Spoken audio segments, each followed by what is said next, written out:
So David, you're graduating this year. What was your favorite experience in the program? I think my favorite experience was last semester when I worked on pro bono consulting.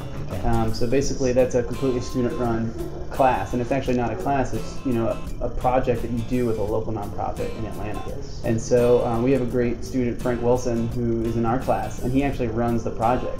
He runs the pro bono consulting program, and we didn't interact with any professors, but we basically set up a project with Children's Healthcare Atlanta, and I was the project manager on that project, and we had 6 students that helped their heart center basically be more efficient in their operations and help get more children into the hospital and get them through very quickly and efficiently. And so we did that all last semester. We presented to their top doctors that were running their practice here in Atlanta, and actually I talked to them a couple months ago, and they said that they actually had to change their staffing because they had so much more of an influx of patients because of our recommendations that they normally understaff because they don't anticipate all these people coming in, and they actually had to hire more nurses because they were getting more business. And you found my MedShare project, right? Right. Yeah. And so we did that last fall, and then in my supply chain modeling class with Professor Adelaide, he had a vice president from MedShare, that's a local nonprofit here in Atlanta that uses they send basically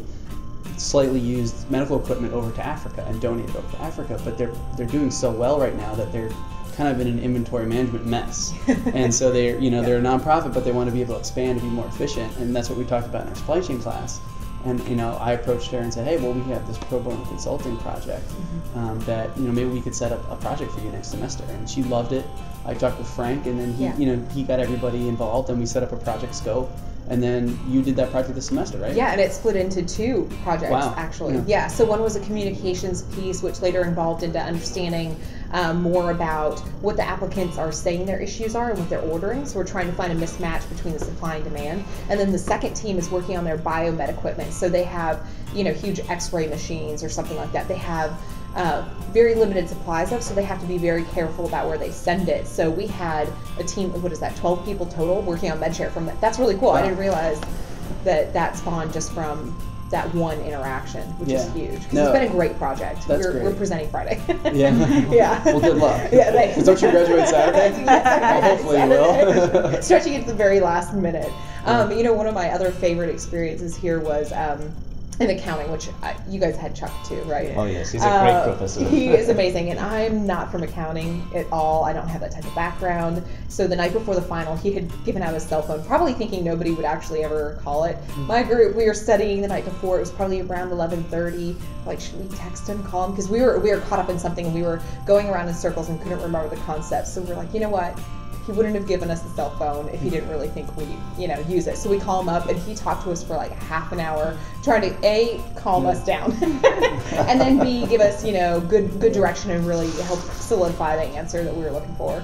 This is a little side note about that. So Professor Mulford, he's a very respected professor in accounting, and I was at my internship this summer in St. Louis, and I was reading the Wall Street Journal, and he had a quote on the front page of Wall Street Journal. Oh, it was really? Georgia Tech professor, Charles Mulford, and I had a little point of pride. I was pointing to all the other MBAs that work there. So, hey, look at that, that's my professor. He's on the front page of Wall Street Journal. So yeah, that's one of the things. Was fun. Yeah, that's one of the things I noticed here at Tech. All the professors are so personable. Yeah. Like even Professor Ravi for operations, he's such a nice guy. He likes helping the students. You know how they nicknamed me the honey badger in my class all the first years. So it's all in the game, and somebody actually struck my name off the attendance sheet and wrote down honey badger, and the Professor Ravi, he noticed it, and he was like, JK, do you know what your classmates nicknamed you? And I was like, yeah, I don't care. It's honey badger, don't care. And I actually have a good Mulford story too, like kind of how you were like that last minute studying before the final. Yeah. We're like in this conference room, it's a group that's trying to study for the test, get a concept down, again going in circles. And we all look at each other, we're like, his office is down the hall, should we go ask him? No, we should ask him. Then somebody was like, I'm gonna go ask him. So when I asked him, he's like, give me a few minutes. He came down, got on the whiteboard, and taught us the concept again, and thank God he did, because it was on the final. But just the fact that he was willing to come out of his office and to teach us, and we had a final in like 3 hours. He's really good about that.